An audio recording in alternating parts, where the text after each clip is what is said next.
tiempos que tuve en esta semana.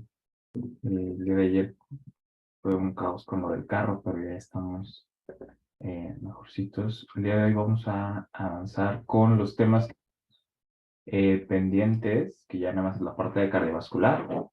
Realmente aquí el tema más complejo es el de hipertensión arterial, es el que más se los pregunta por teórica y la parte práctica.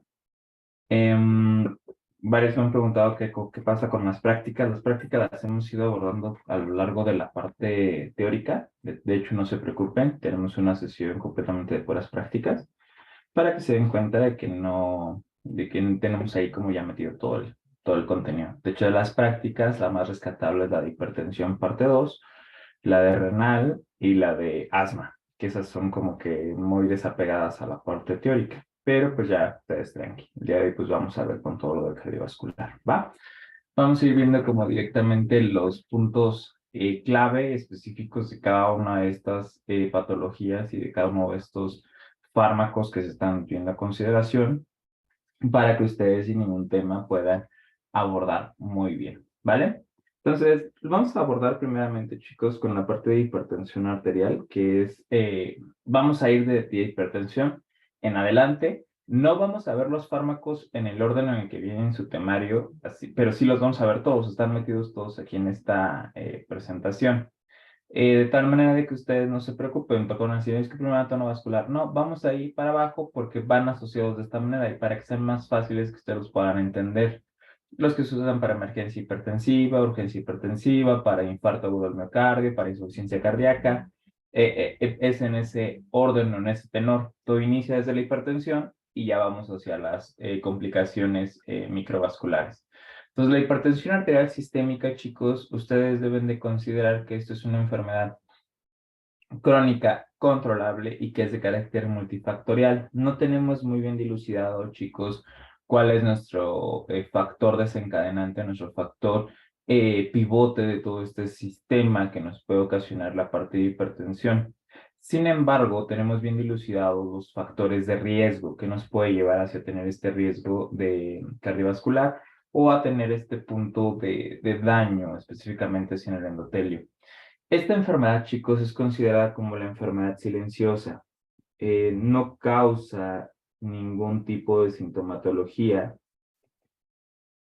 a menos de que ya se encuentre con un proceso pues, de una urgencia hipertensiva, de algún dato de daño a órgano blanco, etcétera. Sin embargo, la única manifestación que se mantiene crónica durante todo el tiempo es el aumento sostenido de las presiones arteriales, tanto la sistólica como la diastólica.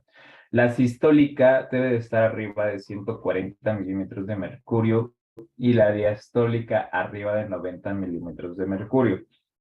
Deben de recordar, chicos, que para poder hacer el diagnóstico de hipertensión arterial debe de ser evidenciado más de 5 veces. Por lo tanto, se le pide que se le tome la presión arterial 5 veces a la semana con el mismo aparato, la misma persona, en la misma hora, y debe de ser no haber consumido alcohol, cafeína, refresco o tener algún tipo de apuración en el momento. Esto para que no vaya a sesgar. Y con esto, si se evidencia 5 veces, chicos, con esto ustedes hacen un diagnóstico de hipertensión arterial. Excepto si ustedes detectan en la primera toma de presión arterial, chicos, una presión arterial diastólica, arriba de 100, directamente se hace el diagnóstico y aparte se le inicia tratamiento. No te esperas, porque la presión arterial diastólica arriba de 100 es un indicador fidedigno de datos de daño a órgano blanco, principalmente en arteriolas de muy pequeño calibre, que las de muy pequeño calibre, es donde más se van a presentar los datos de daño a órgano blanco. ¿Cuáles son las arteriolas pequeñitas, chicos? Pues las arteriolas más pequeñitas o las que se van a presentar con mayor daño van a ser las que se encuentran a nivel cerebral. Específicamente, acuérdense que tenemos una puertita al cerebro, que nosotros no necesitamos abrir el cerebro como tal. Tenemos la puertita y ahí vemos directamente con el oftalmoscopio. Eso es lo que son las arterias retinianas. Las arterias retinianas son un fiel testigo de cómo están las arterias cerebrales. Entonces, si ustedes ven una hemorragia en la retina, seguramente ya va a haber hemorragias cerebrales. Entonces, por eso es importante que ustedes a un paciente con hipertensión le hagan un fondo de ojo y vean ahí como que más o menos, ¿no? Como que traten de ver, ¿no? Muchas veces no vemos nada en el fondo de ojo, pero ahí. Las otras, chicos, van a ser las coronarias, que es bien importante que ustedes sepan. Las otras son las renales y las otras van a ser las de tipo de la suprarrenal. Y hay otras que son las hepáticas, que son muy pequeñas, las arteriolas que se encuentran a nivel hepático, y por eso cuando un paciente llega a tener algún tipo de ataque en este proceso, pueden tener esos datos de daño órgano blanco. Les duele el abdomen, específicamente en el hígado, pueden tener un infarto renal, un infarto suprarrenal, un infarto coronario, un infarto cerebral, ¿va? Las pulmonares, pues esas son las últimas que se llegan a dañar. Entonces, es la situación por la cual ustedes van a indicar tratamiento directamente desde la primera toma, o bien si el paciente llega a tener algún tipo de, que se les llega a hacer su bitácora de presión arterial y se someten esto, ¿vale? La hipertensión arterial, chicos, se clasifica en dos maneras. Se clasifica en una hipertensión primaria o esencial y una hipertensión secundaria. La hipertensión primaria o esencial, chicos, es el 90% de diagnósticos que yo voy a hacer. Alguna literatura me dice que es hasta el 95%, que es específicamente esa literatura, el Goodman y Gilman y su práctica de hipertensión arterial. Entonces, este dato epidemiológico, pues llévenselo ustedes a la bolsa, no se les olvide. El tipo de hipertensión que más vamos a diagnosticar es la primaria o esencial. También es conocida como tipo de hipertensión idiopática. Con la que más lo vamos a conocer es la de tipo esencial, ¿va? En esta se le dice primaria o esencial, chicos, porque no hay una causa orgánica identificable. No sé específicamente qué es lo que me lo esté causando. Generalmente esto se debe a alteraciones específicamente en canales, canalopatías, se debe a desensibilización de receptores, hipersensibilización de receptores, un sinfín de cosas, chicos, pero que yo no puedo demostrar de una forma cierta. Generalmente esto va asociado con patrones de herencia, donde se ven alteraciones en el sistema nervioso simpático, donde se ven alteraciones en cuanto al gasto o demanda del volumen sanguíneo, donde se ve una mayor reabsorción de agua, específicamente a nivel renal, donde se ve una reabsorción de solutos como el sodio, el potasio, magnesio, etcétera, lo que hace que tengan un tono osmótico que jalen más agua y que pues haga mayor presión directamente en el vaso sanguíneo, ¿no? Gasto cardíaco, donde se ve como alterado, que ahorita vamos a ver cómo se calcula el gasto cardíaco. Las resistencias arteriales periféricas se ven más sometidas, por ejemplo, con esto, con datos de remodelación cardíaca, remodelación vascular, etcétera, etcétera, etcétera. O bien, la más estudiada, que ahorita vamos a estudiar o vamos a entender, es alteraciones en el sistema renina-angiotensina-aldosterona, que es el más estudiado y es el más involucrado en estos procesos, ¿va? El 5% de los casos, chicos, corresponde al tipo de hipertensión arterial de tipo secundaria. La de tipo secundaria es donde yo identifico una causa orgánica específica. De estas, la que ocupa el primer lugar van a ser las de carácter endocrino. Las de carácter endocrino van a tener tres sucedáneos muy importantes. El más importante del tipo endocrino, chicos, es el hipertiroidismo.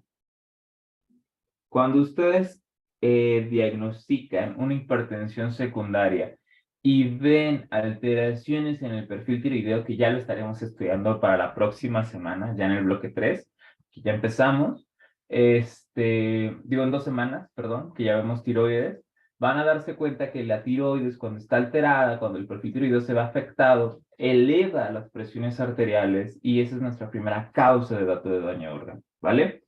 La segunda causa que tenemos a nivel endocrino, que es por mucho, va a ser una que es el feocromocitoma, que es un tumor de la glándula suprarrenal, específicamente de la médula,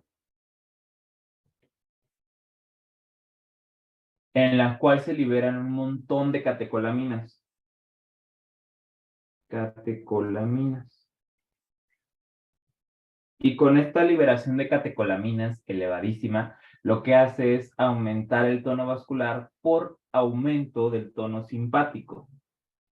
Aumenta la liberación o aumenta la división simpática, con lo cual se elevan las presiones arteriales, se aumenta el tenor hacia las alfa-adrenérgicos, beta-adrenérgicos, liberación de esto, liberación de esto, etc. Entonces, por esa razón. Y la tercera causa, que ya veremos también en el próximo bloque, es el síndrome metabólico. Que este es un conjunto, les adelanto, que inicia por insulinoresistencia. La insulina no hace su efecto, lo cual desencadena una diabetes mellitus tipo 2, lo cual desencadena una hipertensión arterial, de lo cual a su vez lleva elevación de triglicéridos, lleva elevación de colesterol. Del colesterol lo que hace es baja el HDL, sube el LDL y sube el VLDL.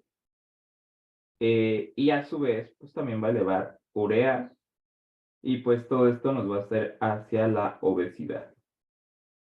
Todo este conjunto de enfermedades, signos, síntomas, hacia el síndrome metabólico, que finalmente esto lo que nos va a llevar es a un infarto agudo del miocardio. Es finalmente a lo que nos va a desencadenar específicamente todo esto, que ya lo veremos a fondo en el tercer bloque, ¿va? Esa es la primera causa de las de tipo endocrina. La segunda causa que van a llegar, chicos, que es muy común verla, es la de tipo renovascular. Estas se conjuntan entre ellas, como tal, como una sola causa, que son alteraciones a nivel del riñón y a nivel de los vasos sanguíneos. Esta generalmente va asociada ya sea a enfermedades glomerulares, glomerulopatías, vasculopatías, etc. Alteraciones físicas y tóxicas, principalmente de estas, la que ocupa el tercer lugar son las tóxicas, chicos. Como ya vimos en la sesión pasada, hay drogas que me estimulan al sistema nervioso. ¿Como cuál? Pues puede ser las anfetaminas o metanfetaminas, que son principalmente esas, ¿no? Cocaína y todo eso. Entonces, en este sentido, pues ya ustedes van identificando las causas de la hipertensión primaria e hipertensión secundaria, ¿vale?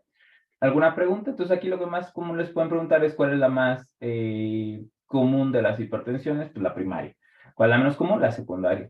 Y dentro de las secundarias, ¿cuál es la más común que se detecta? La endocrina. Y dentro de las endocrinas, ¿cuál es? La del hipertiroidismo. Punto. Y ahí se acabó. ¿Va? Muy bien. De esto, chicos, es importante que ustedes recuerden un poquito de la parte de la arteria, específicamente de la aorta, y de la subdivisión en la parte de la carótida. Recuerden muy bien, chicos, que la arteria, la aorta, está inervada por un montón de quimiorreceptores. Aquí va a haber un quimiorreceptores y varoreceptores, los cuales van a identificar los cambios inmediatamente en cuanto tengamos elevación o baja de sodio, potasio, para que puedan llevar a cabo los arcos reflejos y puedan hacer que en el riñón pues se aumente la filtración, se disminuya la filtración, etcétera. Y en la división de la carótida, específicamente en la carótida donde se divide carótida interna y carótida externa, donde se encuentra el glumus carotidio, específicamente aquí, chicos, recuerden que este es un varoreceptor que también tiene pues obviamente una parte de quimiorreceptor. Entonces, en estas dos zonas es importante porque aquí es donde se generan muchas veces las modificaciones específicamente en las presiones. Y otra de las causas que es bien importante que ustedes identifiquen ya desde ahorita es que la carótida es el primer sitio donde se va a empezar a generar la placa de ateroma. Ustedes y yo ya tenemos ahí una plaquita chiquita por todas las grasas que hemos comido. Ahí se está generando una plaquita chiquita, chiquita, chiquita. Que ya más adelante en los pacientes ya de 40, 50, 60 años, ya esa placota ya está muy grandota y disminuye el flujo. Y es por eso que también se puede llevar a generar un aumento en las presiones arteriales, ¿vale? Estas son las causas endócrinas, chicos, que hemos platicado, que está la insulinoresistencia, que es el síndrome metabólico, el hipertiroidismo, el feocromocitoma, y las otras dos que también pueden estar asociadas, pues el síndrome o la enfermedad de Cushing, que ustedes ya saben que el síndrome de Cushing es el que es considerado como de tipo iatrogénico, porque es asociado o producido por un tipo de fármacos que ya vimos en lo que pasó, que son los corticosteroides, que son los que vamos a volver a ver ya en la próxima sesión con asma, ya muy detenidamente, con los efectos que son directamente hacia nivel pulmonar. Y la gestacional, esta pues es únicamente la que se presenta a partir de la semana 12. No creo que se los pregunten, estos la verdad no creo, chicos, pero por si las flies, la hipertensión asociada al embarazo o la hipertensión gestacional se detecta específicamente hacia la semana 12 de gestación. Si se detecta antes de la semana 12 de gestación, es una hipertensión común y corriente. La embarazada estaba hipertensa, no se habían dado cuenta hasta ese momento que le toman sus signos, pues ya es hipertensa previa, sería una hipertensa crónica agudizada al momento de embarazo. Pero cuando se detecta en la semana 12 de gestación hacia la semana 24, es una hipertensión gestacional. Cuando se detecta más arriba de la semana 24, ya puede ser asociada con preeclampsia o eclampsia, que ya después verán estas situaciones específicas. No nos meteremos en esos rollos que son como muy complejos, ¿vale? De las nefropatías, la que más nos interesa específicamente a nivel renal, chicos, es la estenosis de arteria renal. Esta, ustedes van a recordar que su riñón tiene una arteria que llega y una arteria que sale.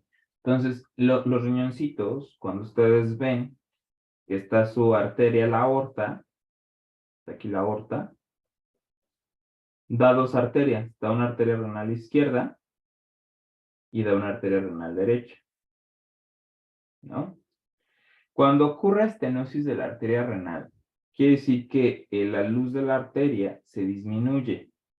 Cuando esto disminuye, el riñón lo que hace en mecanismo de defensa, libera o aumenta la secreción de prostaglandinas y aumenta la secreción específicamente de endotelina. Esto lo que hace es estimular a la vasodilatación de la misma arteria para que permita la entrada mayor de sangre. Cuando nosotros administramos ciertos fármacos, por ejemplo los YECAS o los ARAS, lo que hacemos es bloquear este tipo de secreción. Entonces lo que llegamos a hacer nosotros cuando hacemos esto que metemos YECA o metemos un ARA, por mecanismos moleculares que ahorita veremos, bloqueamos la secreción de endotelina y bloqueamos la secreción de prostaglandina. ¿Y qué hacemos específicamente? Pues aumentamos esa estenosis. Y lo que hacemos es bloquear toda la arteria e infartamos al riñón. Por eso es importante que tengamos muy en cuenta que puede haber una hipertensión de origen de la arteria renal y por eso cuando nosotros veamos que nuestro paciente pues tiene algunas condiciones específicas como de que esté tirando sedimento urinario, de que esté tirando ya sangre por la orina o de que esté teniendo una presencia alta de proteínas en la orina, antes de meterle un YECA o un ARA, es importante pedirle un ultrasonido para ver específicamente la arteria renal si no está estenosada, ya que si está estenosada o están estenosadas ambas y yo administro el YECA o el ARA, voy a complicar al paciente. Entonces, cuando nosotros vemos en esta situación un paciente con sedimento urinario, es decir, que tengamos proteínas en la orina, sangre en la orina, cilindros hemáticos en la orina, cilindros llarinos en la orina, mucosas, filoides, etcétera, etcétera, varias cosas ahí, pues nosotros primero lo que tenemos que hacer es el ultrasonido renal. Eso nada más es como crónico, no se los van a preguntar en el examen, eso ya es más de ciclos avanzados, pero tengan consideración en esa parte, ¿va? Muy bien. La hipertensión, chicos, pues obviamente se va a clasificar en diferentes procesos. Hay 4 hipertensiones o 4 tipos de hipertensión que deben de considerar. De estas, la única que deben de tener como muy considerada para términos del examen son las crisis hipertensivas. Las crisis hipertensivas, chicos, son definidas como un aumento sucedáneo o súbito de la presión arterial con o sin daño a órgano blanco. Cuando tiene un dato de daño a órgano blanco, es decir, que tiene dolor de cabeza, que dejó de ver, que tiene amaurosis fugax, es decir, una ceguera momentánea, que tiene dolor en el pecho, que empieza a tener anuria, no deja de funcionar el riñón, tiene dolor abdominal, el hígado empieza a tener crisis, etcétera. Eso es una emergencia hipertensiva, porque ya está teniendo un dato de daño a órgano blanco. Y es importante que ustedes lo definan y que puedan entender bien la diferencia entre daño y no daño. La otra es la urgencia hipertensiva. La urgencia hipertensiva no hay datos de daño a órgano blanco y en esa pues se puede manejar de una manera totalmente diferente. Entonces, las crisis hipertensivas se manejan de dos puntos: urgencia y la emergencia, ¿va? La presión arterial, este cuadrito, chicos, pues sí es importante que ustedes lo empiecen a manejar, que lo empiecen a tener muy en cuenta y que traten de empezar a aprendérselo, tanto por IBC como por la parte de Pharma, como para ya toda su vida. Esto no ha cambiado en los últimos 10 años, se ha mantenido exactamente igual.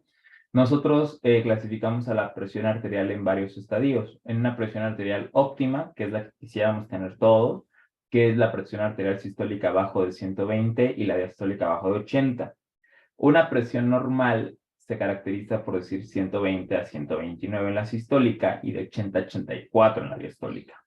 Una presión normal alta, es decir, que sigue siendo normal, pero que ya está como en los límites, en la norma oficial mexicana, la 030, que se encarga de esto, de ver todo este proceso. De una vez se los pongo, porque igual se los pueden preguntar. La norma 30 es la que se encarga de los procesos de presión arterial, de cómo manejar la parte de la presión arterial, la norma 030. Les habla que la presión normal alta también es conocida como presión limítrofe o borderline, limítrofe, ¿vale? Y esa es la que va a ser de 130 a 139 la sistólica y de 85 a 89 la diastólica. La hipertensión de grado 1 es la que va de 140 a 159 y de 90 a 99 en la diastólica. Si se dan cuenta, la sistólica sube casi de 20 en 20, o pueden decir de 19 en 19. De 140 a 159 y van 19, y la diastólica va de 9 en 9, 90 a 99. La de grado 2 se queda donde se quedó la de grado 1, que serían 160 a 179, ahí van 19 de diferencia, y de 100 a 109, ahí van 9 de diferencia, si se dan cuenta. La de grado 3 es arriba de 180 en la sistólica y arriba de 110 en la diastólica, ¿va? Aquí lo que muchas veces tienen duda es cómo clasificar la hipertensión. Si te dan una paciente que tiene 160 de sistólica y, bueno, 140 de sistólica y 109 de diastólica, ¿cómo la clasificas? La clasificas siempre por la que más daño te puede dar. En este caso, pues la puedes diagnosticar específicamente como la que más daño te da la diastólica. La clasificarías en un grado 2, ¿vale? Si te dicen un paciente tiene 160, 90 de presión, pues aquí la vas a clasificar específicamente por la más alta. En este caso, pues la sistólica siempre es por la más alta y la diastólica pues también va a ser la más dañada. Entonces, en este caso es como la vas a clasificar, ¿vale? Esta enfermedad, chicos, la hipertensión arterial, ¿por qué se les da a ustedes o por qué les estamos enseñando cómo corregirla, cómo tratarla? Porque es una enfermedad, como bien dijimos, una enfermedad silenciosa y es un precursor que es bien identificable y corregible de todas las enfermedades cardiometabólicas que se pueden presentar. Por esta razón, ustedes son nuestra punta de lanza como médicos de primer contacto para que puedan saber en qué momento diagnosticarla, referirla y tratarla. Específicamente eso. De aquí es bien importante, chicos, que ustedes conozcan que esta patología puede tratarse con tratamiento farmacológico y no farmacológico. Específicamente, chicos, en el tratamiento farmacológico, que es el que vemos, pues en el no farmacológico es el más preguntable por la práctica de farmacología. En la práctica de farmacología de hipertensión arterial, ahora que vamos a las prácticas, nomás les pondré la tablita, pero les pregunta cuál medida no farmacológica es la que reduce mayor cantidad de presión arterial y es la pérdida de peso. La pérdida de peso disminuye, chicos, por cada 10 kilogramos de peso que pierdan de peso, ustedes pueden perder de 10 a 20 milímetros de presión arterial. O sea, es una medida bastante considerable. La segunda es la dieta DASH. La dieta DASH disminuye de 5 milímetros de mercurio a 10 milímetros de mercurio. La dieta DASH es una dieta que también es considerada como dieta mediterránea. Es esa dieta en la cual no hay ni sodio, ni potasio, ni sales tan agregadas en la comida, y pues por lo tanto disminuye un montón, ¿va? De aquí, pues obviamente, pues el otro de los factores que también puede ayudar a disminuir la presión arterial, pues es el tabaquismo, de quitar el tabaco, quitar el alcohol, quitar el sedentarismo, toda esta parte pues va disminuyendo. Pero la más importante es la pérdida de peso. Y esto, pues, si se dan cuenta, pues la hipertensión arterial obedece o está dentro de un gran síndrome que nos ha afectado mucho en la parte del corazón, en la parte vascular o cerebrovascular, que es el síndrome metabólico, ¿vale? Es importante que ustedes sepan que las cifras, pues, vean que son bastante importantes. 1 de cada 3 adultos sufre de hipertensión y 1 de cada 3 adultos con hipertensión desconoce su enfermedad. Sabe que tiene esa enfermedad en ese momento, entonces imagínense, pues cuántas personas no viven con presión arterial y pues ya hasta que tienen o debutan con un proceso complejo, pues esos no tienen esa situación, ¿vale? De aquí, pues la presión arterial, chicos, está dada o obedece a dos procesos bien importantes, el gasto cardíaco y la resistencia periférica. El gasto cardíaco, chicos, gasto cardíaco se saca multiplicando el volumen sistólico o telediastólico, volumen latido sistólico, por la frecuencia cardíaca. Ustedes ya saben más o menos por fisio que el volumen sistólico son 70 mililitros, que se multiplican generalmente por 70 latidos por minuto, que es lo fisiológico, y tenemos 4.900 mililitros. El gasto cardíaco general va a oscilar, chicos, entre 4.200 hasta 7.000 mililitros. Entonces, 4.2 litros a 7 litros es el gasto cardíaco normal que aproximadamente lo estamos manejando. Es decir, cuánta sangre sale por minuto del corazón. Entonces, en este caso, pues estamos viendo ahí en eso. ¿Va? La resistencia periférica, pues está dada en función de dos cosas, de cómo está estructurado el vaso sanguíneo y qué función tiene el vaso sanguíneo como tal. Para ello, pues es importante que ustedes reconozcan uno de estos ejes que es trascendental. Denme un segundo. Déjenme por esta diapositiva, moverla.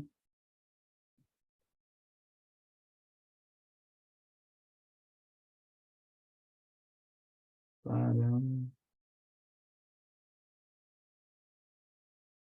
A ver qué dice.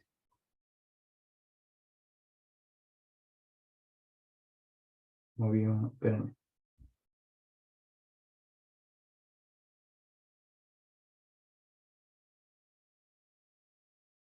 No sé por qué se movió esta cosa. Pero bueno. A ver, esta se mueve para... Listo. De aquí, chicos, pues vamos a empezar a estudiar ese gran eje que es el que les comentaba hace ratito. Este eje van a ser específicamente del hígado. Vamos a hacerlo un poquito más grueso.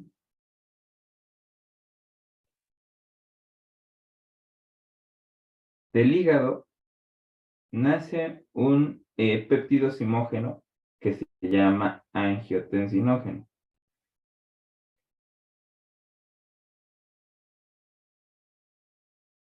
Ese angiotensinógeno va a viajar por la sangre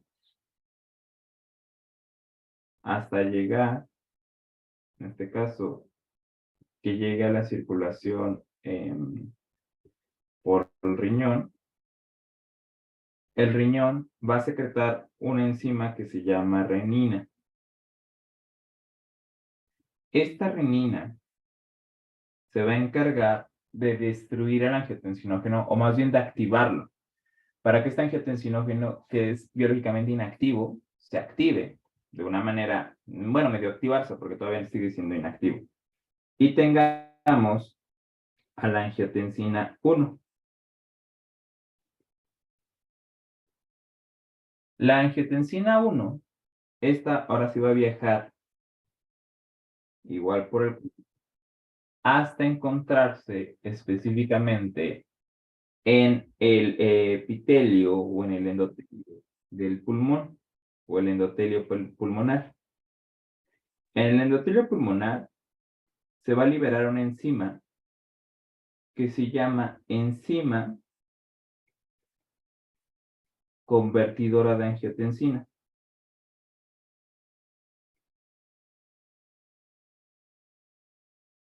Que también tiene otro nombre, chicos, que es importante que lo sepan. Ese otro nombre que tiene se llama descarboxilasa, dipeptidilo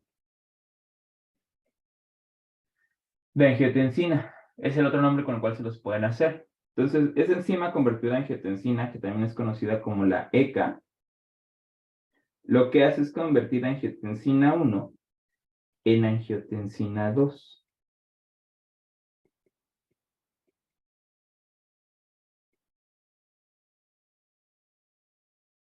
Esta angiotensina 2 ya es biológicamente activa, chicos.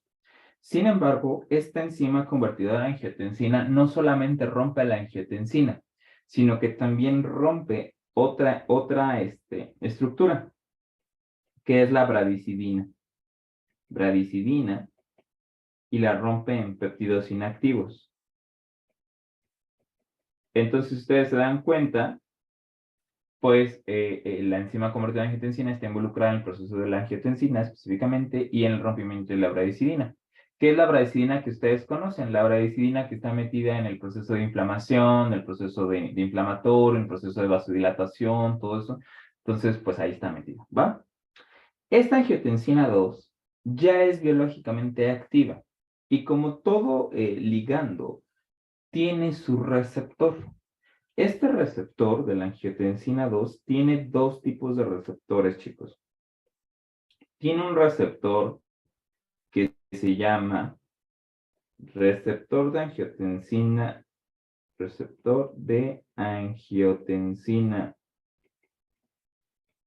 2 tipo 1 y el receptor de angiotensina 2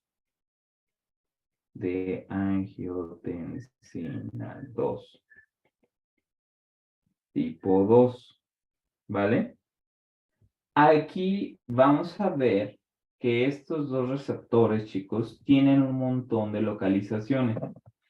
El tipo 1 se encuentra localizado o se encuentra distribuido principalmente en el vaso, específicamente en el riñón, bueno, en los vasos sanguíneos, en el riñón, en el corazón, en la glándula suprarrenal, específicamente en la lámina o en la capa glomerular, que es donde se liberan los mineralocorticoides. Está específicamente también en el ovario, en el tejido adiposo, etc. ¿Va? Y los tipos 2 están involucrados específicamente, en menor cantidad, se encuentran en la pared vascular, pero son muy poquitos. O sea, por cada centímetro que avances, encuentras 10 de tipo 1 y 1 de tipo 2. O sea, son muy poquitos. Y estos predominan en tejidos embrionarios, que es una de las causas por las cuales se identifica que pueden ser teratogénicos estos fármacos que actúan en el eje renina-angiotensina-aldosterona. Por eso pueden ser de tipo teratogénicos, porque en el feto se expresan un poquito más de tipo 2, que ya veremos. Ahora, estas acciones, chicos, la acción que va a tener específicamente la angiotensina en sus receptores va a ser que a través del receptor de angiotensina 2 tipo 1, este receptor, chicos, está asociado a una proteína de tipo GQ. Entonces ahí ya empiezan a integrar, dicen GQ, angiotensina 1, la GQ me estimula la producción de fosfolipasa C, me aumenta la actividad de la PLC o la fosfolipasa C, que cuando la fosfolipasa C está activa, me aumenta el inositol 3-fosfato, me aumenta el diacilglicerol, con lo cual en estas cosas que es el vaso sanguíneo, en el riñón, corazón y demás, bueno, en el caso de la suprarrenal, pues también va a ser un aumento del calcio citosólico, y al aumentar el calcio lo que me produce es una vasoconstricción. Entonces, pues ustedes ya saben que los de tipo 1 están asociados a GQ y el efecto que tiene cuando son activados por la angiotensina 2 es vasoconstricción. Por otro lado, el receptor de angiotensina de tipo 2, este está asociado a una proteína de tipo GS. Entonces, GS aumenta la adenilatociclasa. Al aumentar la adenilatociclasa en el vaso sanguíneo, lo que me produce es aumento de la actividad de la PKA, con lo cual se disminuye el calcio y lo cual me va a producir finalmente una vasodilatación. Pero, ¿qué creen? Ustedes dicen, bueno, entonces, ¿por qué se presenta la presión arterial elevada en el caso de que se eleve la angiotensina 2? Pues se presenta, ¿por qué? Porque la afinidad del receptor. La angiotensina 2 prefiere, o más bien es más afín hacia el receptor de angiotensina 2 tipo 1, 10,000 veces, perdón, 1000 veces más que el tipo 2. O sea, este va a preferir irse por la vía del mal 1000 veces más que irse por la otra vía. Esa es la afinidad que tiene, ¿vale? 1000 veces más afín hacia este receptor. ¿De acuerdo, chicos? ¿Alguna pregunta o duda con todo este eje?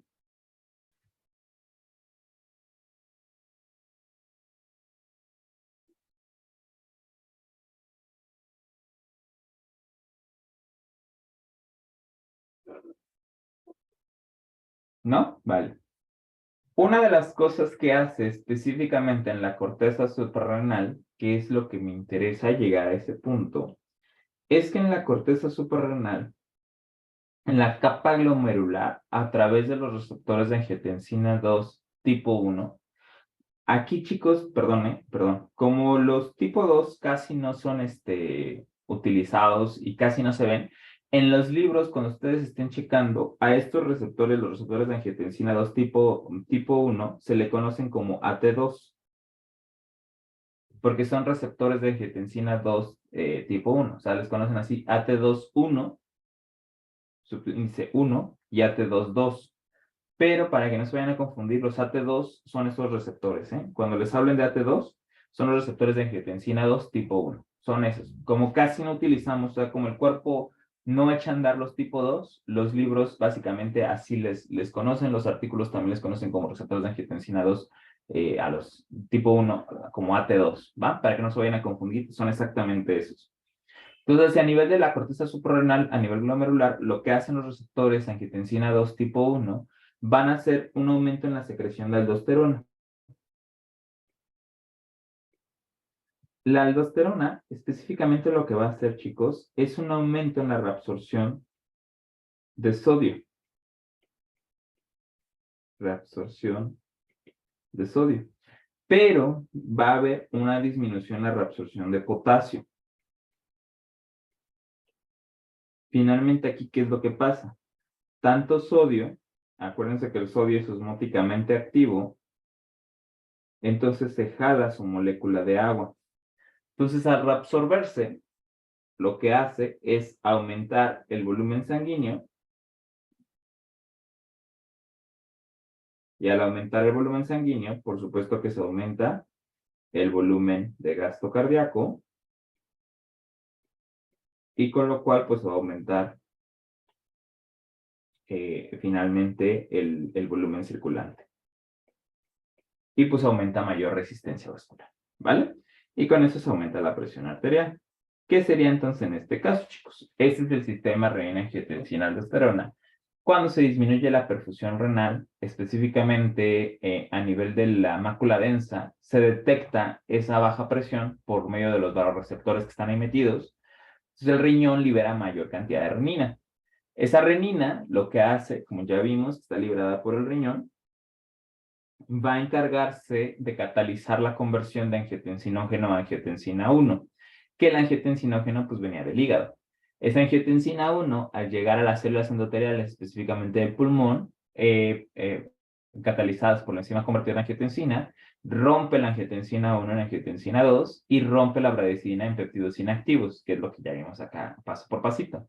Los receptores de angiotensina 2 tipo 1, bueno, los receptores de angiotensina 2 se van a dividir en tipo 1, que ya vimos que son los tipo 1 acá, los tipo 2, y ya vimos específicamente que los tipo 1 están asociados a GQ, los tipo 2 a GS, Ya vimos que los GQ, que son los más predominantes, que tienen 1000 veces mayor afinidad, en el músculo liso, pues producen vasoconstricción, y en la capa glomerular de la corteza suprarrenal van a liberar aldosterona, que lo que va a hacer es específicamente en la nefrona, aumenta la reabsorción de sodio, el sodio jala agua, aumenta el volumen extracelular, se aumenta la resistencia vascular y se aumenta la presión arterial. ¿Va? Ese es el eje del sistema renina-angiotensina-aldosterona, chicos. Que ese pues hay que estarlo repasando y es el que les voy a explicar todos los procesos que pueden ocurrir específicamente a nivel del organismo. ¿Va? Ok. Estos receptores es bien importante, chicos, que ustedes sepan que lo que va a producir específicamente en todo este proceso puede ser un efecto pues muy sublime, ¿no? Va a tener como una gran cantidad de efectos, específicamente pues por las vías de señalización que tiene. Estas vías de señalización o esta gran cantidad de efectos que están teniendo, pues pueden tener diversos tipos de situaciones. Vamos a ver aquí, chicos, los receptores de angiotensina 2, los AT2, tienen un buen de efectos, pero para no engosarlos, o más para tenerlos como tan aturdidos con tanta información, vamos a resumirlo específicamente en los 3 órganos que son los diana. A nivel riñón, a nivel de las arterias y a nivel del corazón. Una de las cosas que van a hacer, chicos, estos receptores a nivel renal, es que lo que va a hacer es aumentar el flujo plasmático a disminuir el flujo plasmático de sangre, ¿vale? Y por lo tanto a disminuir la natriuresis. Natriuresis quiere decir salida de sodio a través de la orina. ¿Vale? A nivel de las arterias, chicos, lo que hace es que los receptores AT2 se acoplan a una vía metabólica que es dependiente de la sinasa P13. Esta sinasa P13 lo que hace es una vía miogénica y mitogénica.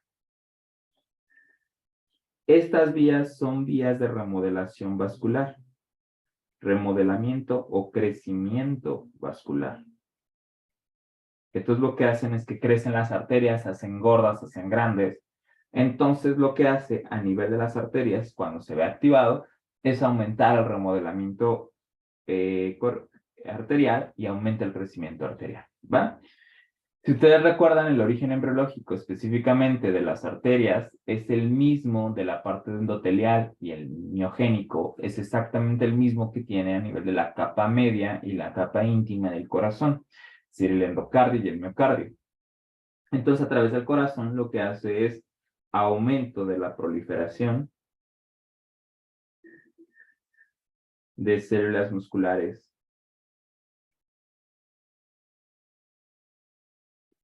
lisas, muscular lisa, ¿no? Con lo cual lo que hace es un aumento en el crecimiento cardíaco,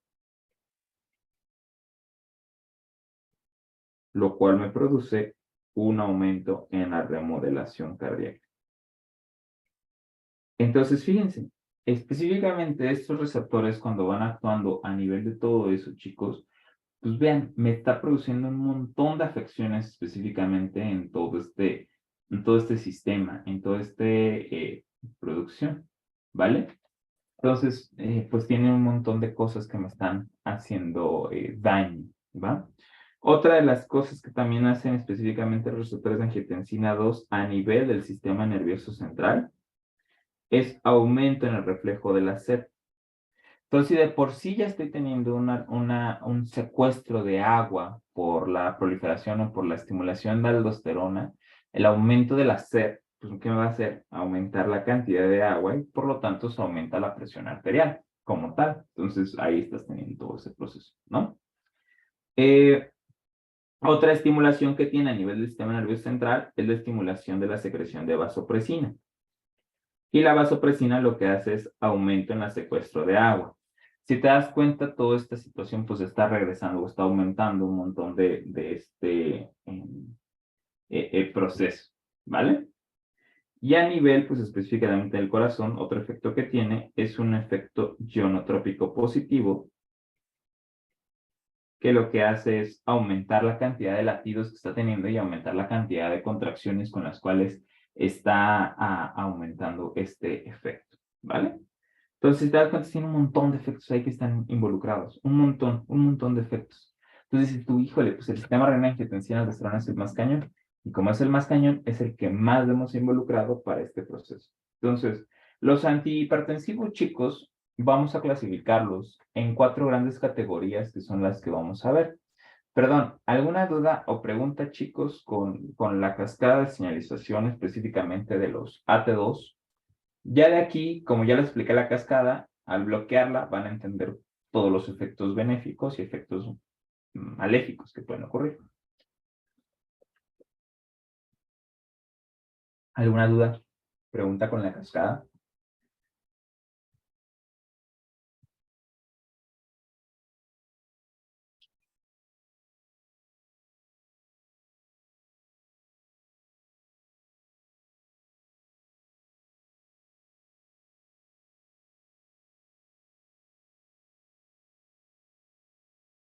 ¿No? De los demás tampoco.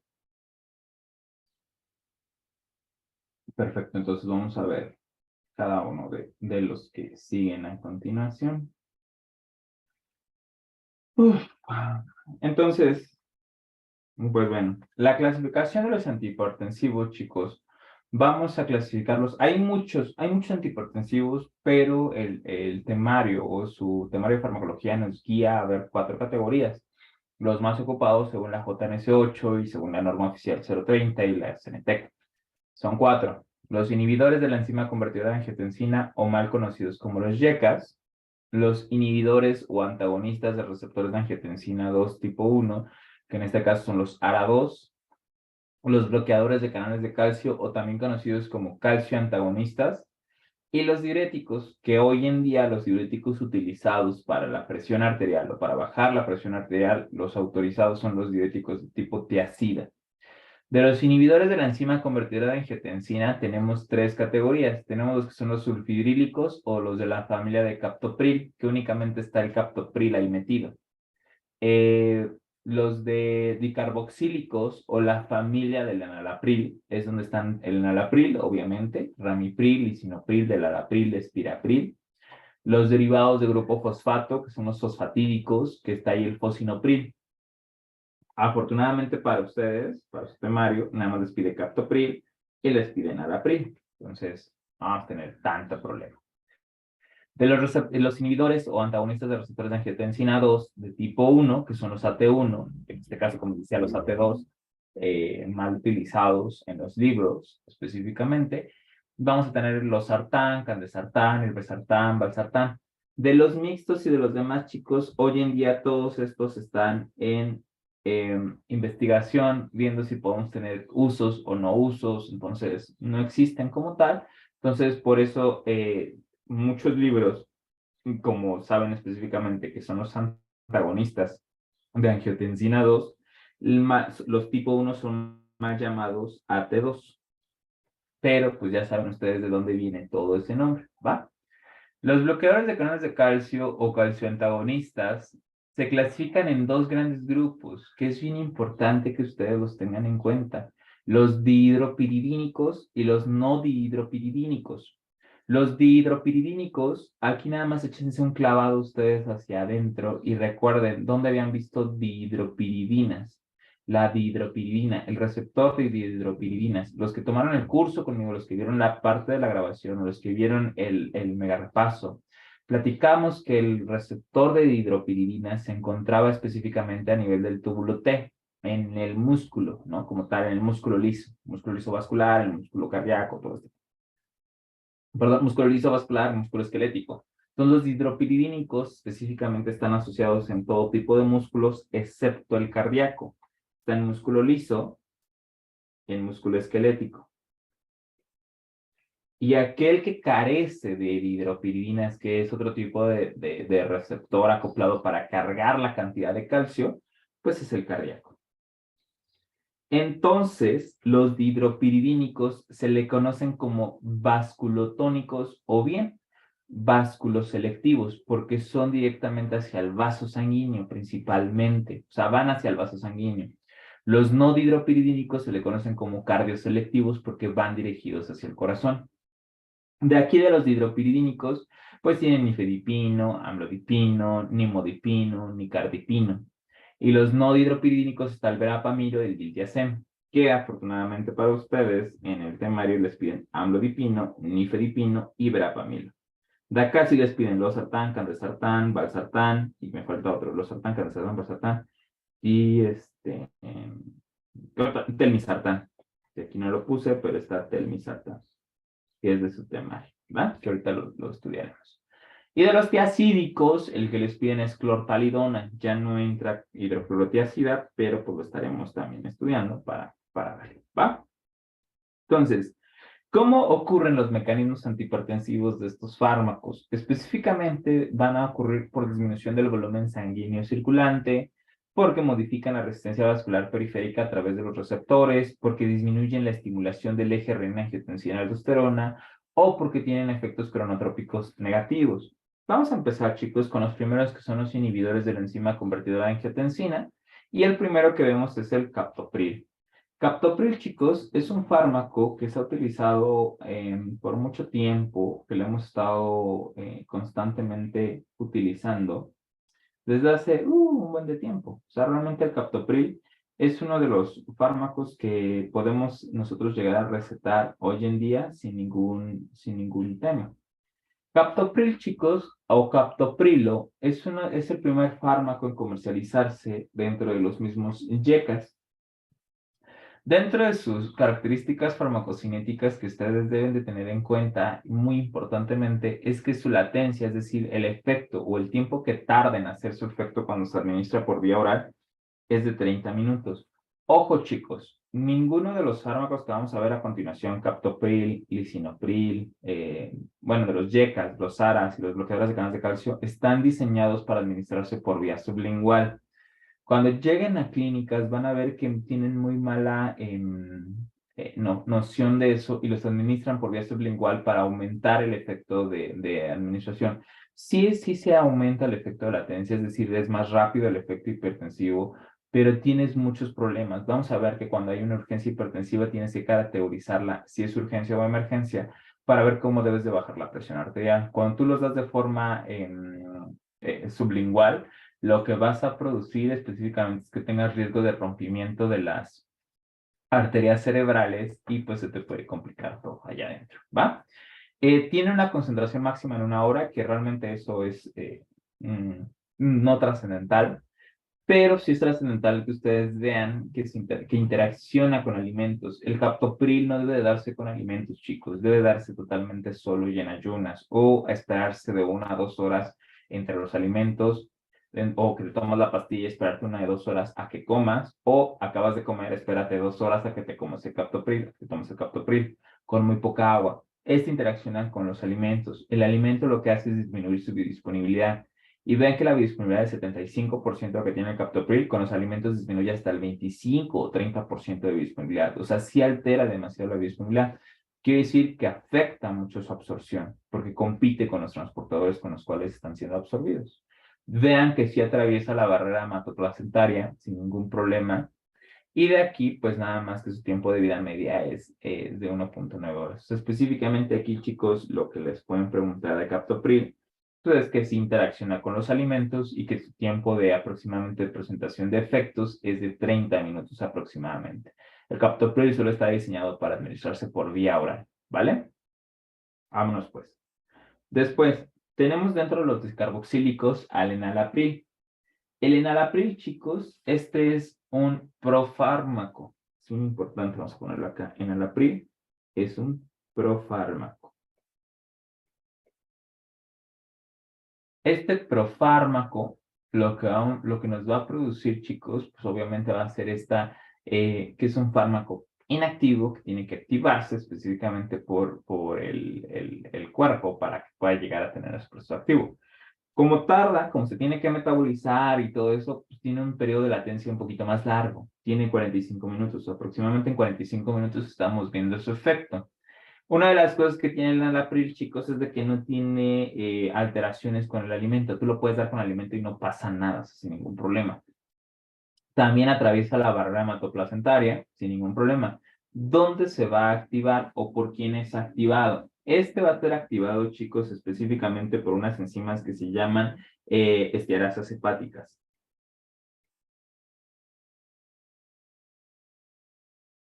No es activado directamente por la vía de citocromos P450, sino que es activada por medio de las estearasas hepáticas. Y esta nos va a producir como tal un metabolito activo. Este metabolito activo se llama enalaprilato. El enalaprilato es el que nos va a tener como tal los efectos antihipertensivos, como tal como lo vamos a ver. Fíjense que el enalapril va a tener un tiempo de vida media de 1.1 horas y en el aprilato de 3.5 horas. Es su tiempo de vida media, es su tiempo que va a estar circulando en la sangre. Sin embargo, el efecto antihipertensivo que produce el enalaprilato puede durar hasta 12 horas, chicos, cuando está pegado a la enzima convertida a angiotensina, ¿vale? Ambos dos, enalapril y captopril, tienen una categoría en el embarazo FDA, categoría D. Ambos van a tener su categoría D. Es decir, es altamente seguro que tenga interacciones con el feto, entonces no se administran a menos de que no haya algo más que darle. Que para las embarazadas hay varias cosas. Está la alfa-metildopa, clonidina, prozina, etcétera. Hay varias cosas que se les pueden dar a la embarazada. O inclusive hasta sulfato de magnesio se les puede llegar a dar sin ningún problema. ¿Va?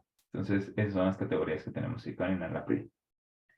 ¿Cuáles son las reacciones adversas que se presentan con ambos YECAs, chicos? La reacción adversa característica de los YECAs, que de 10 pacientes que les das YECAs, 9 lo van a presentar, es esta tos matutina seca persistente. Y esta se da, chicos, específicamente porque ustedes vieron, estamos inhibiendo a la ECA. Entonces, al inhibir a la ECA, se inhibe la enzima que destruye la bradicidina y que destruye la angiotensina. Entonces, como estás desinhibiendo la producción de angiotensina 2, pues también estás inhibiendo la destrucción de la bradicidina. Por lo tanto, se empiezan a acumular bradicidina, sustancia P, prostaglandina a nivel pulmonar, y esto hace que salga agua, salgan procesos inflamatorios, salgan en situaciones ahí y estimulen al nervio, en este caso el frénico, y pues tengas a tos matutina seca persistente, ¿vale? En algunos pacientes, cuando se combinan los YECAs con diuréticos, específicamente los tiacídicos, que son los que se encargan de tirar un montón de sodio, pueden presentar como reacción adversa grave la hipotensión, pero en todos los pacientes se va a presentar hipotensión, que la hipotensión es muy grave cuando el paciente está asociado con algún diurético, específicamente con los tipos tiacídicos, que son los que vamos a ver ahí con mayor situación ahí que están metidos los YECAs, ¿vale?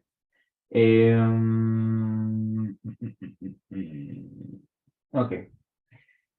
Puede haber hiperpotasemia o también llamado como hipercalemia.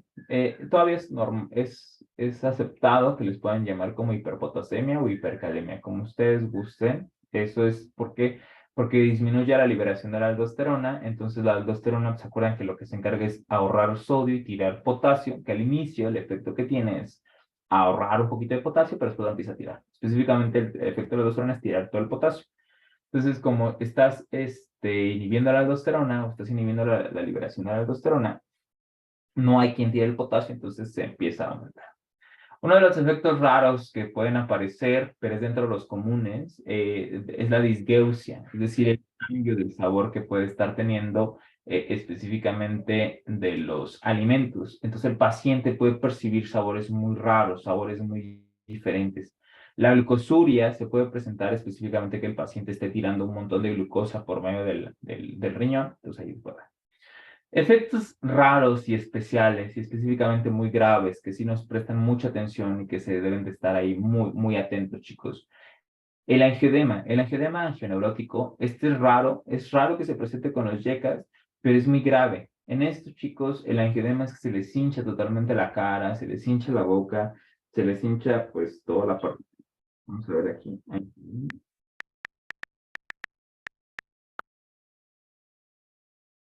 Vean nada más cómo se les empieza a hinchar todo ese proceso. Se les hincha la boca, se les hinchan los ojos, se les hincha toda la parte de la vía respiratoria superior. Se les puede inflamar de igual manera toda la parte de la vía respiratoria inferior y pues requieren manejo avanzado de la vía aérea. Este efecto pues es raro, es grave, pero cuando se llega a presentar, chicos, se presentan las primeras horas después de la primera dosis. Por eso deben estar muy atentos cuando dejen algún tipo de estos fármacos. Puede presentarse insuficiencia renal aguda, especialmente en pacientes que tienen estenosis de la arteria renal, y es lo que les decía hace ratito. Si ustedes ven que su paciente está tirando proteínas por la orina, es decir, que les diga que su orina está muy espumosa, que está muy concentrada, etcétera, etcétera, etcétera, mejor hagan primero un ultrasonido y después lo quitan, ¿va? En algunos se puede presentar neutropenia y específicamente con el captopril, que es uno de los fármacos que vimos, se puede presentar lo que es el exantema cutáneo. El exantema cutáneo es que les empiezan a salir así un montón de ronchas y demás en el cuerpo, ¿va? ¿Qué interacciones vamos a ver específicamente a nivel de los yecas? Una de las interacciones que se ve, chicos, es con los antiácidos. Los antiácidos lo que hacen es disminuir la absorción de los yecas. Entonces, no se recomienda dar antiácidos con yecas, chicos, específicamente en esto, ¿vale?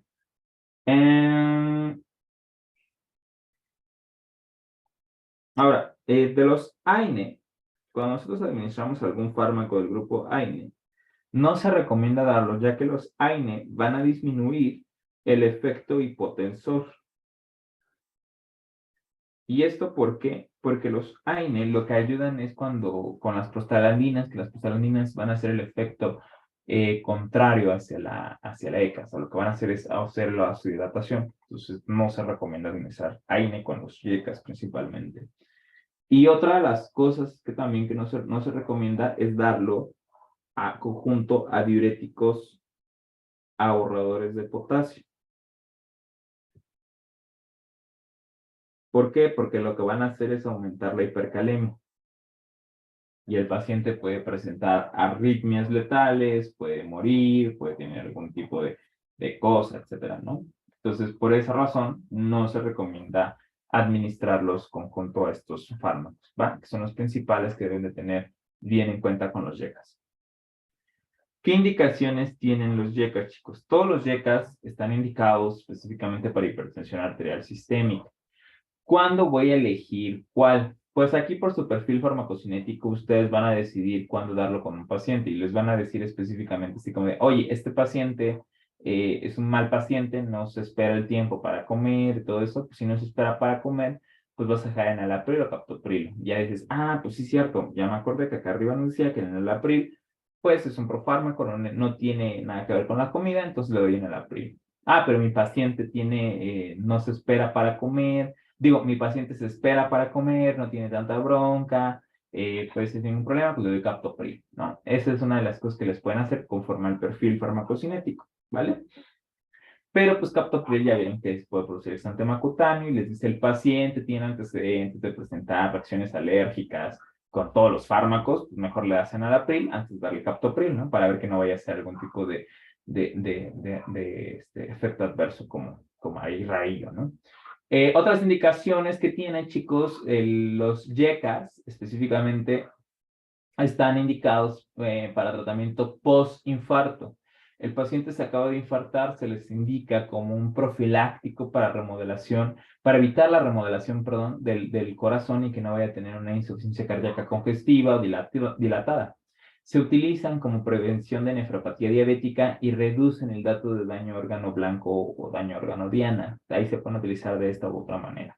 Aunque déjenme decirles que los que mejor protegen al riñón contra la diabetes son los ARAS, que ahorita veremos, ¿va? Pero en sí los YECAS son cardioprotectores y nefroprotectores por excelencia. Ambos dos pueden producir sin ningún tema esa protección específica hacia el proceso de acá, que es lo que estamos viendo con esta situación. ¿Vale? Entonces, pues vamos adelante. Muy bien. ¿Dudas o preguntas con los yecas, chicos? ¿No? Si no hay dudas, pasamos con los árados. Los árados, vamos a ver uno por uno. Vamos a empezar primero con Losartán, o también conocida por los pacientes como Lord Satán. No, Lord Satán. Van a ver que a este le dicen Lord Satán, que alabado sea el Señor. En estos son los antagonistas de receptor angiotensina 2 de tipo 1. Losartán, chicos, tiene una interacción mínima con los alimentos. Es una de las características que les pueden principalmente ahí preguntar. Principalmente los aras, específicamente en este caso losartán, tienen muy poca interacción contra los alimentos, ¿vale? Su tiempo de latencia, el tiempo en el que tardan en hacer el efecto hipotensor o bajar la presión arterial, es de 40 minutos. Su concentración máxima es de 1 a 3 horas. Esto es importante. Fíjense que todos los aras, chicos, a diferencia de los yecas, tienen una unión de proteínas plasmáticas muy alta. Van a tener una unión de proteínas plasmáticas demasiado elevada y un volumen aparente de distribución más reducido. O sea, no tiene como tal. Losartán, chicos, se metaboliza específicamente a nivel hepático por citocromo 12,9 y 3A4. Pero aquí lo que resalta es que losartán, al metabolizarse, tiene un metabolito activo que es de interés clínico. Este metabolito activo lo conocemos como el XP3174.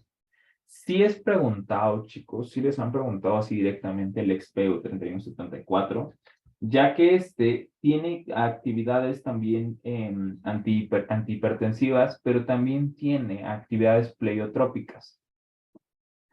Estos efectos pleiotrópicos, chicos, que es un efecto adicional del que tienen, pleiotropismo, induce u ocurre en antagonizar específicamente, chicos, o sea, ya saben ustedes que los losartán pues, va a antagonizar el receptor de angiotensina 1,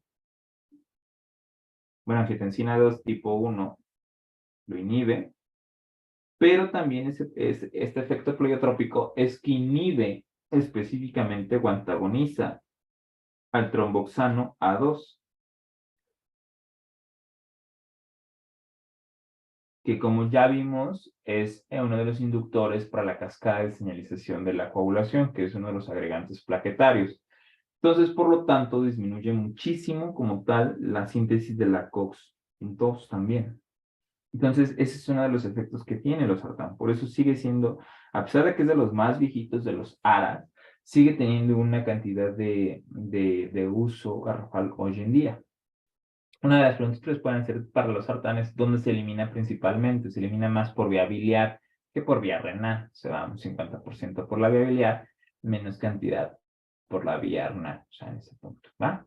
Fíjense que el losartán tiene un tiempo de eliminación aproximadamente de 2 horas, mientras que su metabolito activo, el 3174, tiene una vía de eliminación de 6 a 9 horas. O sea, tarda muchísimo más tiempo y por esa razón a veces el losartán se puede administrar una vez al día sin ningún problema y esto, ¿va?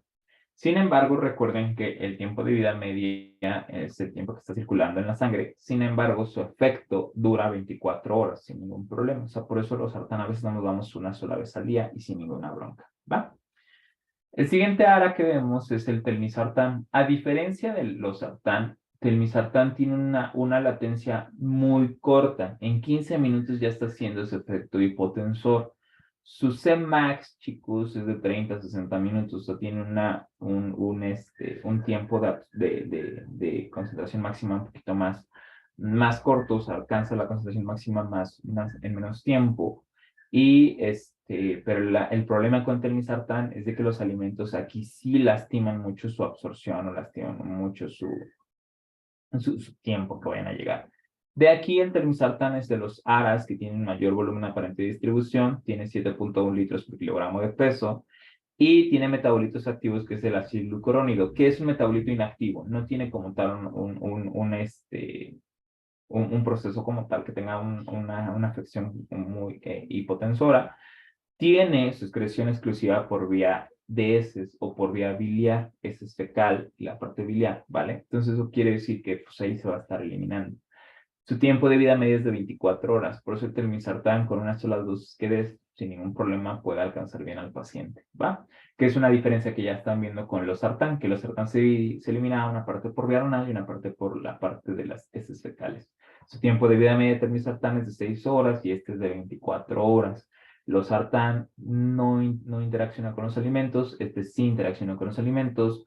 Los sartán tarda 30 a 40 minutos en hacer su latencia y el telmisartán de 15 minutos ya está teniendo un efecto muy bueno, ¿vale? Entonces es una de las cosas que puedes empezar a notar, ¿no? Y ahí empezar a ver cómo esas preguntitas muy específicas que pueden caer. El siguiente ARA es valsartán. El valsartán tiene una biodisponibilidad muy baja. Es de los ARAs que tienen una biodisponibilidad muy bajita, chicos. El 15%. Valsartán, cuando se va por vía oral, tiene un metabolismo de primer paso muy extenso, que los baja hasta el 15% de una biodisponibilidad. Tiene igual interacción con los alimentos, disminuye su concentración máxima, disminuye su Tmax cuando se da con alimentos, su latencia es de 30 minutos, no hay datos específicos del volumen aparente de distribución porque tiene una distribución muy errática, no tiene como tal metabolitos activos y se elimina más por la parte biliar. Tiene un tiempo de vida media de 6 horas.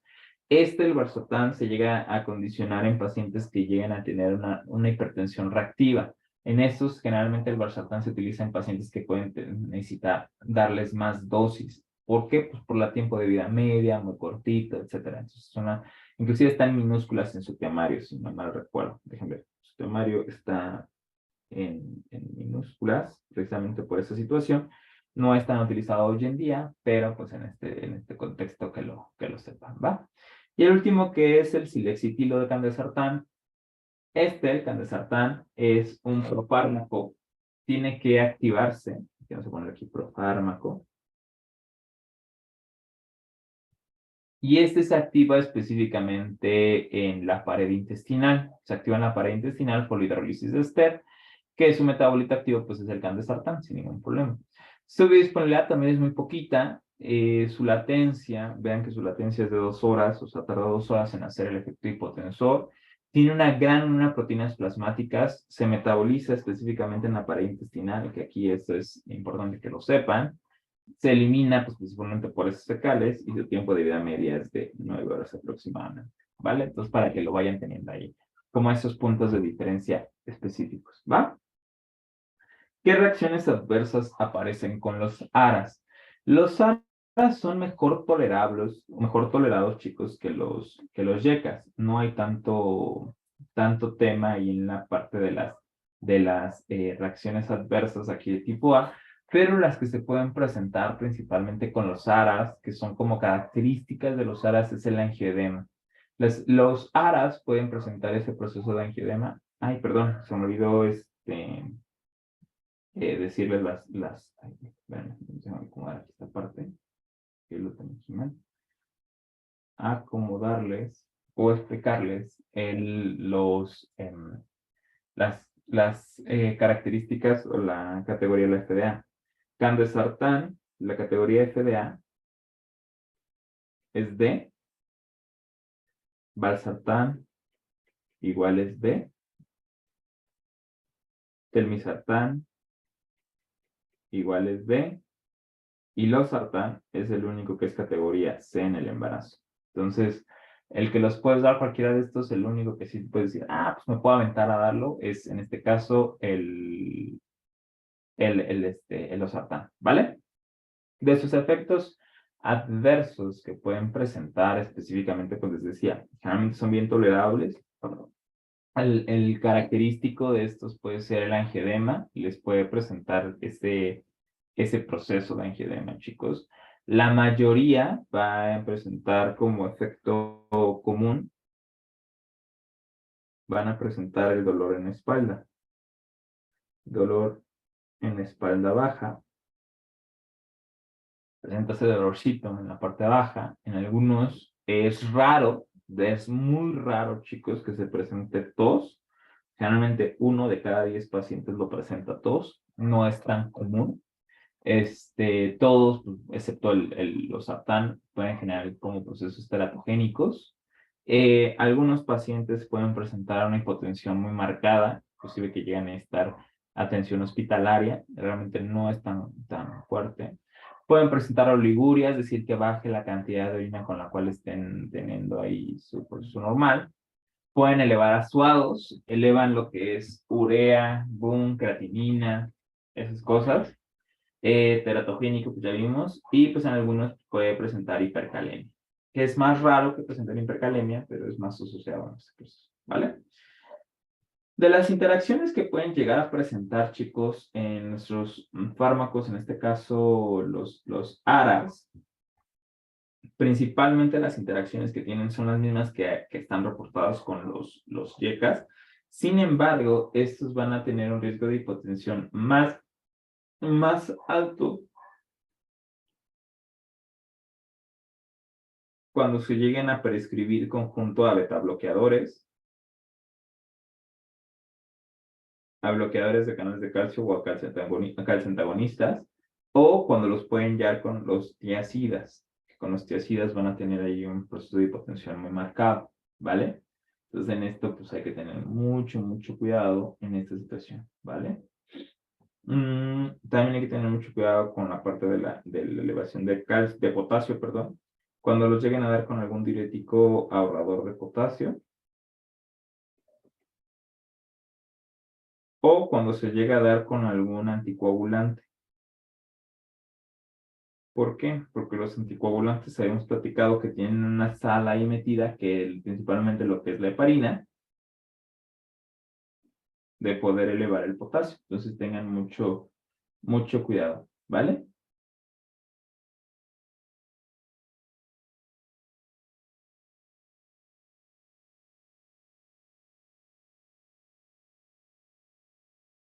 Y aquí hay que tener mucho cuidado con la digoxina, que ya la veremos en unos momentos más, porque se aumentan las concentraciones séricas de la digoxina en presencia de los ARAS, ¿va? Entonces hay que tener mucho cuidado en esta situación.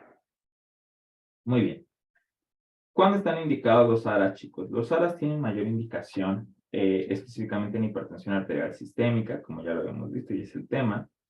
Son nefroprotectores, como ya lo habíamos platicado, como se os había comentado hace ratito, principalmente nefroprotectores y cardioprotectores. Losartán es el que está indicado de primera elección, chicos, para prevención de la apoplejía y diabetes mellitus 2. La apoplejía es un infarto transitorio o un ictus transitorio en el cerebro que se cierra o que se haga una parte de una vasoconstricción cerebral o de la cerebral media. Entonces, en esa apoplejía o en esa vasoconstricción se les indica losartán para ayudar al cerebro a que no vaya a tener ese infarto completo. También está indicado para tratamiento de hipertensión portal, el losartán, ¿va? Otras indicaciones que tienen, pues también están indicados en el tratamiento postinfarto y están tratados específicamente como de primera elección en la prevención de nefropatía diabética, chicos. Así como también cuando el paciente tiene un dato de emergencia hipertensiva, disminuir el dato de daños a órgano diana, disminuir el dato de daño al ojo, disminuir el daño al riñón, etcétera, en todo ese proceso que estén ahí teniendo. Esos están indicados para poder ayudar al paciente, ¿vale? ¿Alguna pregunta, dudas, chicos, en este proceso? Vemos ya YECA, ya vimos ARAS. Vamos a continuar con los BCC.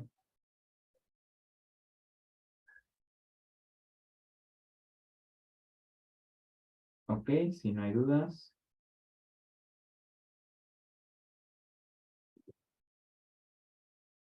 Bajamos a los que siguen. Los bloqueadores de canales de calcio, también conocidos como calcioantagonistas, vamos a ver que estos van a dividirse, ya vimos que son los dihidropiridínicos y los no dihidropiridínicos. Los dihidropiridínicos están indicados para tratamiento de la hipertensión arterial como tal, sin ningún tipo de daño órgano blanco. Los no dihidropiridínicos están indicados para angina de pecho, para infarto agudo al miocardio o para alguna emergencia hipertensiva. El primero que vemos que es amlodipino, que pertenece a los dihidropiridínicos, es decir, no cardioselectivo, tiene un tiempo de acción de 15 a 30 minutos. Realmente son muy rápidos los dihidropiridínicos. Tienen un proceso aquí. Una característica importante de los bloqueadores de canales de calcio es de que su unión a proteínas plasmáticas no es a la albúmina, es a la glucoproteína alfa ácida. Entonces ustedes ya desde ahí están viendo un proceso bien importante. Los bloqueadores de canales de calcio, chicos, atraviesan muy bien la barrera hematoencefálica y la barrera hematoplacentaria y tienen un volumen aparente de distribución bastante alto. Tienen 20 litros por kilogramo de peso, vean, o sea, sí penetran muy bien todo este sistema. Se metabolizan, y específicamente por el hígado, es un gran metabolismo que tienen hacia nivel hepático, no tienen efectos cardiovascularmente hablando sus metabolitos y tienen un tiempo de vida media muy largo. Por ejemplo, el amlodipino tiene un tiempo de vida media de 40 horas. O sea, por eso generalmente estos van a tener un efecto pues muy prolongado, tiene un efecto muy avanzado.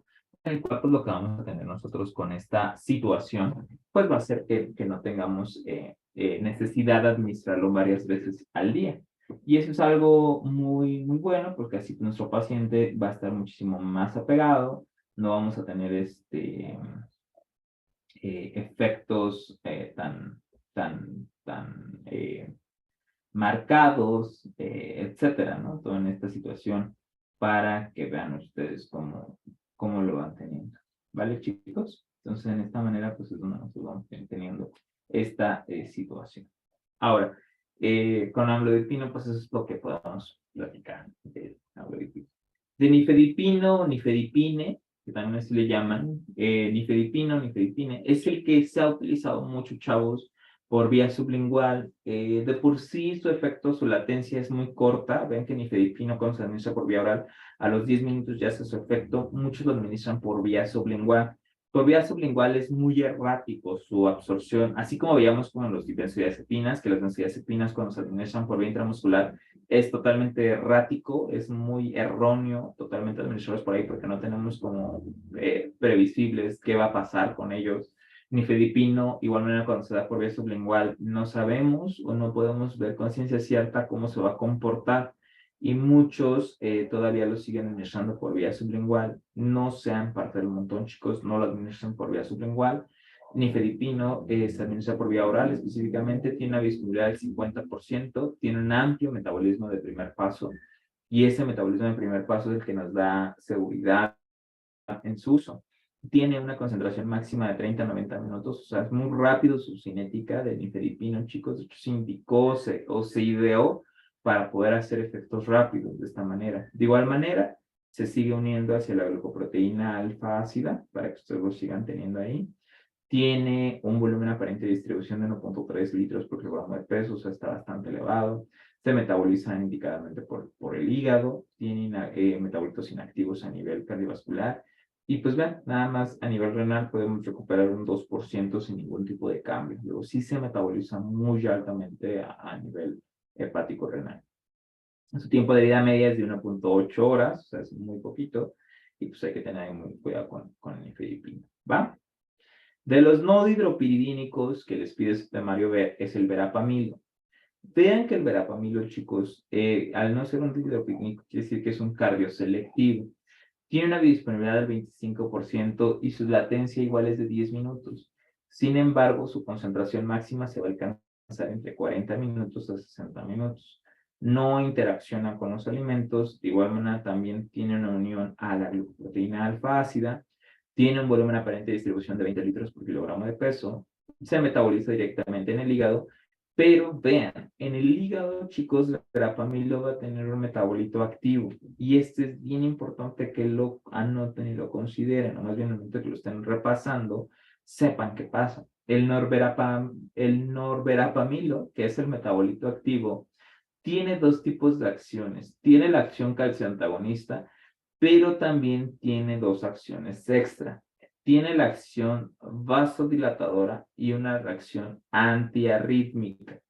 con lo cual por eso estos llegan a ser considerados también antiarrítmicos, específicamente el verapamilo y el diltiazem, que son los no dihidropidínicos. Por eso pueden ayudar muy bien en casos de infarto agudo del miocardio o en el proceso que estén ahí como considerados en esta situación, ¿va? Su excreción es de 5% sin cambios a nivel renal, todo lo demás se va a eliminar por vía de riñón, 25% con cambios, metabolizado, y su tiempo de vida medio es de 4.1 horas específicamente, chicos. Pues vean ahí, ¿va? ¿Qué es lo que pasa específicamente con los bloqueadores de canales de calcio o por qué son utilizados en el proceso cardiovascular? Principalmente los bloqueadores de canales de calcio, chicos, exhiben un efecto antihipertensivo. Este efecto antihipertensivo se los preguntan por qué lo hace, específicamente por producir una vasodilatación a nivel arteriolar. Esta vasodilatación a nivel arteriolar lo que disminuye es la resistencia vascular periférica. Entonces disminuye la resistencia vascular periférica, con lo cual se disminuye el proceso del gasto cardíaco. De igual manera, revierten la hipertrofia cardíaca, es decir, disminuyen el proceso de remodelación cardíaca. Y algunos chicos, o más bien todos, los bloqueadores de canales de calcio, exhiben la propiedad de ser un antiagregante plaquetario. Disminuyen muy bien ese proceso de agregación específico, ¿va? Pueden ser antianginosos, específicamente, disminuyen como tal el efecto de gasto cardíaco, es decir, disminuyen la demanda de oxígeno por el miocardio, disminuyen el espasmo coronario como tal per se, disminuyen ese proceso de agotamiento cardíaco, agotamiento de la reserva coronaria, agotamiento de la resistencia vascular periférica. Como tal, pues van a hacer que el corazón no se muera, no esté infartándose, no esté con procesos de isquemia, etcétera, ¿va?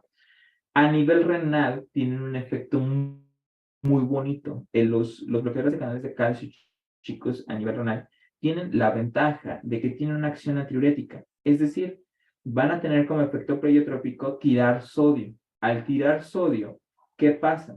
Disminuyen la cantidad de sodio, disminuyen el volumen de sangre. Y con disminución de sangre disminuyen la resistencia vascular periférica, ¿vale?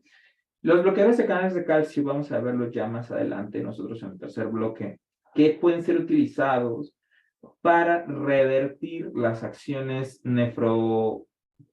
nefrotóxicas producidas por los aminoglucósidos, es decir, que son quimioterapéuticos antimicrobianos, que es la gentamicina, amicacina, kanamicina, por la ciclosporina, que es un quimioterapéutico antineoplásico, es decir, para cáncer, o por contraste. Cuando nuestro paciente presenta insuficiencia renal inducida por ellos, los bloqueadores de canal de calcio ayudan muy bien en este proceso porque revierten esa insuficiencia renal inducida por cada uno de ellos, ¿vale? Entonces es un efecto. Específicamente por verapamilo y diltiazem, que es una pregunta que les van a hacer sí o sí, específicamente por verapamilo, es que tiene la característica de ser un antiarrítmico, chicos. Y esto específicamente no es verapamilo, es su metabolito activo que es norverapamilo.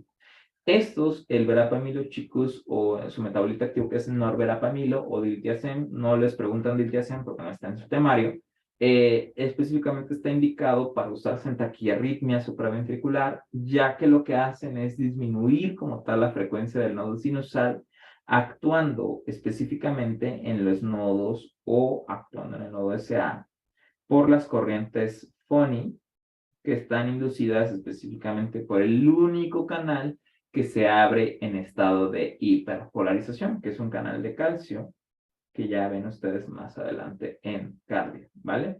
Entonces lo que hace es prolonga el periodo refractario entre el nodo SA al nodo AB. Entonces evita todo ese proceso y ayuda a que se pueda recuperar muy bien el corazón en esta situación, ¿vale? ¿Qué es lo que pasa con en las reacciones adversas aquí eh, bloqueadores de canales de calcio, chicos? Los bloqueadores de canales de calcio, los PCC o calcio antagonistas, tienen un montón de efectos, chicos, como efectos o reacciones adversas, que son de interés clínico y que muchas veces les llegan a preguntar específicamente.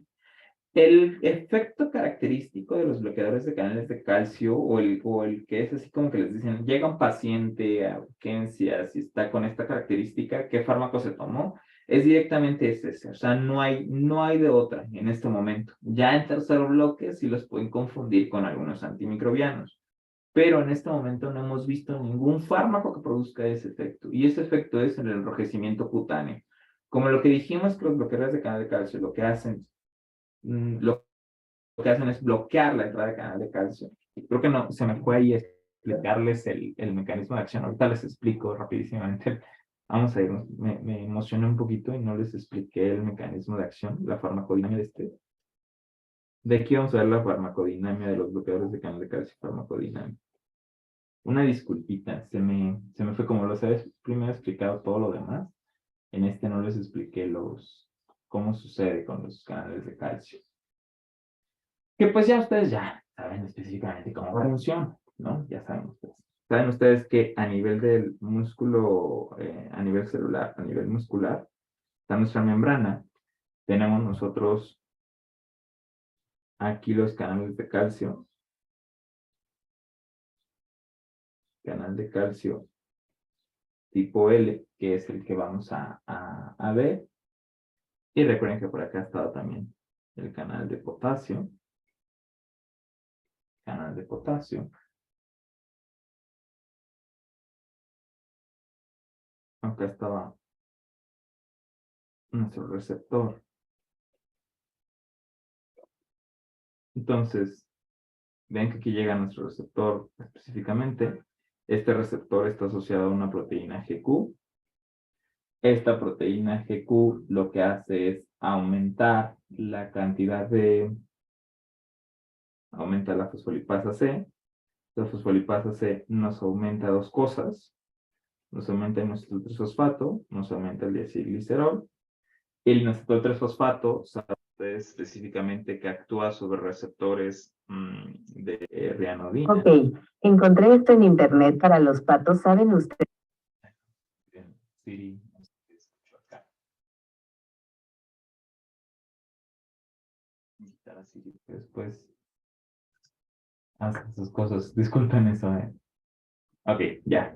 A los de rianodina, que están específicamente en el retículo endoplásmico liso, lo que hace es aumentar la salida de calcio a nivel citosólico. Y esta salida de calcio a nivel citosólico lo que hace es estimular la parte, específicamente todo este rollo, hacia ¿cómo se llama? Hacia la membrana, con los canales de los tipo, son los tipos SOC,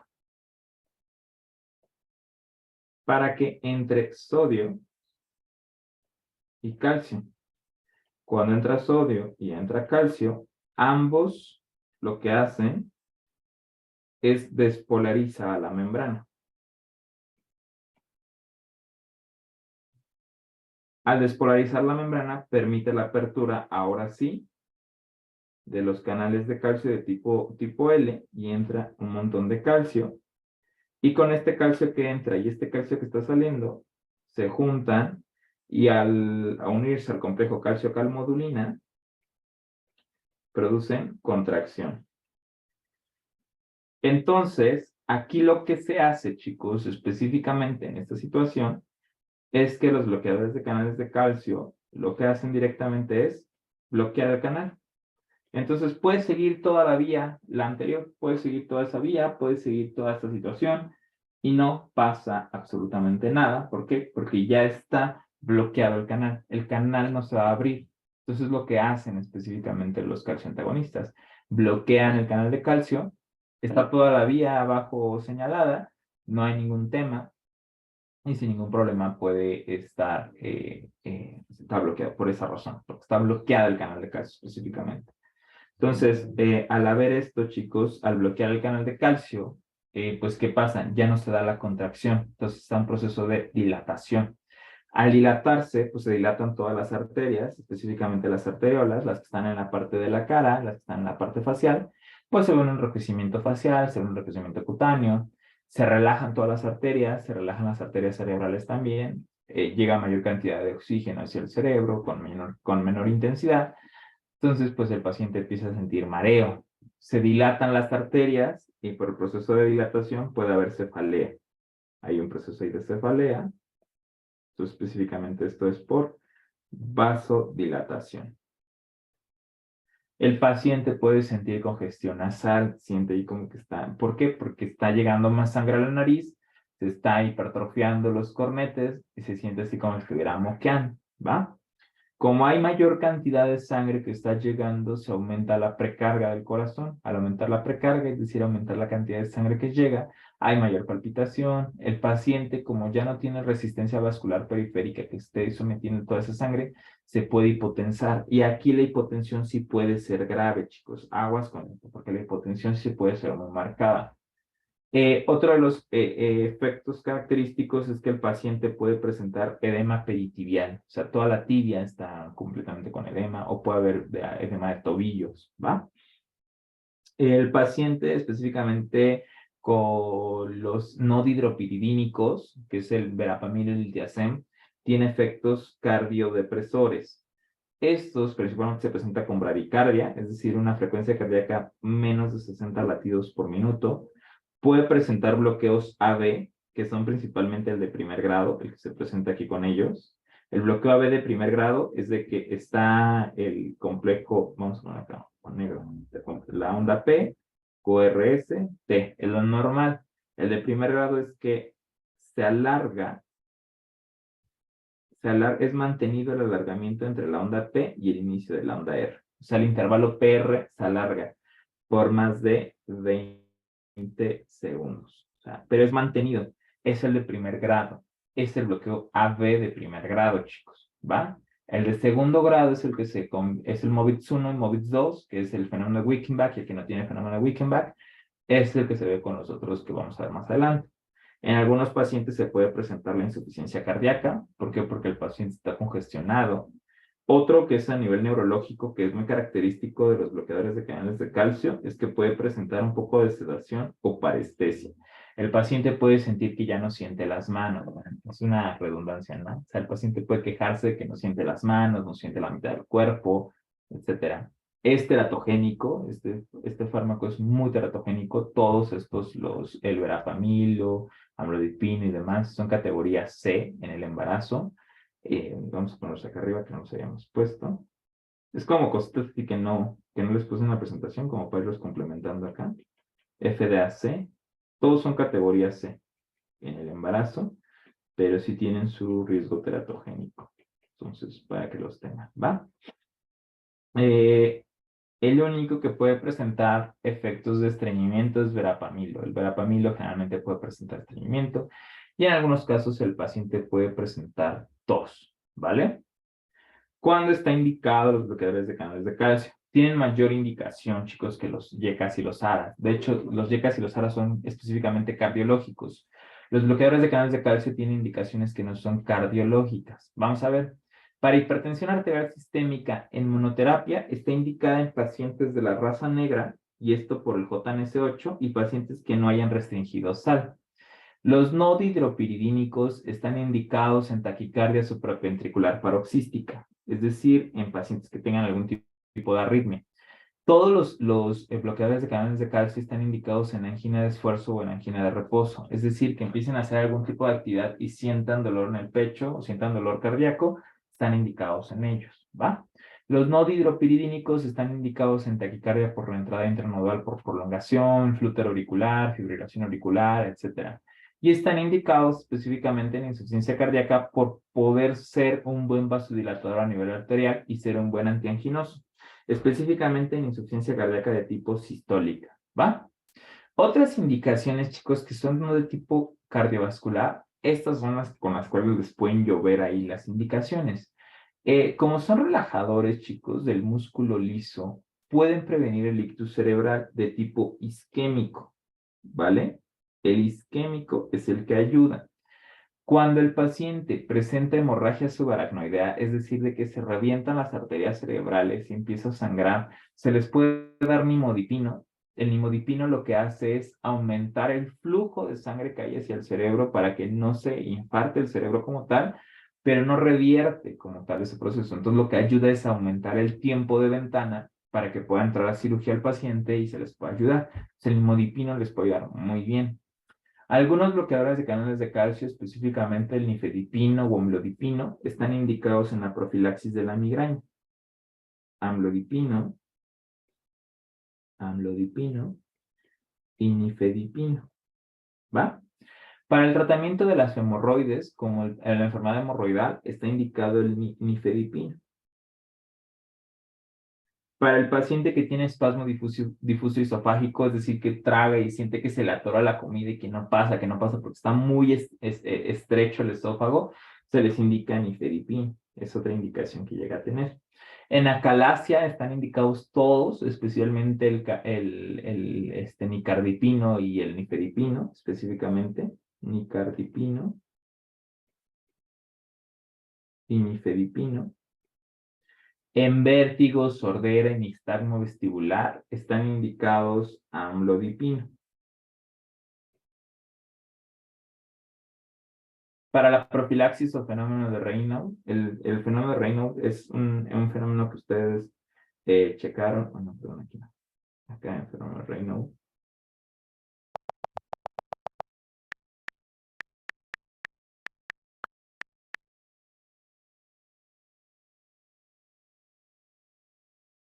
El fenómeno de Raynaud, chicos, es de que se les ponen las manos muy blanquitas, todo lo demás rojito, y eso es por una vasoconstricción o venocongestión. Entonces, lo que ayuda, eso es principalmente en enfermedades reumáticas, lupus, artritis reumatoide, enfermedades antifosfolipídica, etcétera, ¿no? Todo ese proceso de la parte reumática. Ahí están indicados cualquier bloqueador de canal de calcio. Para incontinencia urinaria, enuresis nocturna, vejiga irritable, que es todo este proceso de la parte urinaria. Incontinencia urinaria cuando se le sale la gotita de la pipí. Enuresis nocturna es cuando siguen orinándose en la noche. O vejiga irritable, todo este proceso están indicados también cualquier bloqueador de canal de calcio. Y cuando el parto se nos está adelantando o empieza con contracciones y no queremos todavía que vayan a hacer el bebé y cortar esas contracciones uterotónicas, le damos un uterolítico, que en este caso el uterolítico que se indica es nifedipino, para poder cortar con esta contracción, específicamente a nivel de útero, ¿vale? ¿Qué interacciones tienen, chicos, los bloqueadores de canales de calcio? Van a tener varios tipos de interacciones con las cuales les pueden preguntar específicamente a nivel del examen. O sea, esas interacciones generalmente son muy, no tan como preguntadas, pero sí les pueden decir como a nivel qué es lo que pasa. Específicamente es con el verapamilo.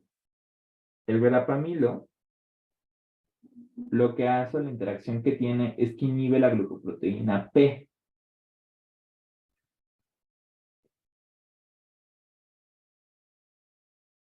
Ya en unos minutos más veremos que la glucoproteína P es muy importante para fijar la digoxina. Entonces, al inhibir a la glucoproteína P, lo que tiene como efecto es que lleva a lo que se llama digoxinemia. Y la digoxinemia es un aumento de la dioxina en la sangre. Entonces, finalmente, eso es un efecto que tenemos ahí. Por eso en pacientes que tienen insuficiencia cardíaca, que están con digoxina, se les recomienda mejor utilizar en lugar de verapamilo, utilizar, no sé, amlodipino, que es el que no llega a tener como ese proceso, ¿vale? Otra de las cosas es que el verapamilo, su mayor interacción, es que inhibe a nivel de citocromo P450, específicamente la subunidad 3A4. Pues, por lo tanto, todos los fármacos que sean metabolizados por ahí, pues los van a inhibir y pues van a elevar sus concentraciones plasmáticas de los mismos, ¿vale? Eso es muy, muy importante. De ahí en fuera no hay como más procesos que les puedan preguntar específicamente ahí, ¿vale? ¿Alguna pregunta o duda con esto, chicos?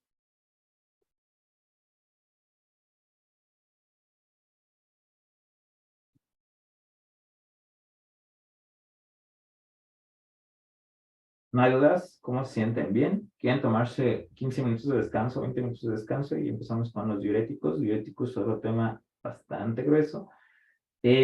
Los que entramos son con los diuréticos tiacídicos, pero pues hay que explicar la fisiología de cada segmento de la nefrona para que entiendan cómo va funcionando cada proceso. Entonces, ¿quieren tomarse 20 minutos para descansar? Entonces, voy a cortar mientras la grabación.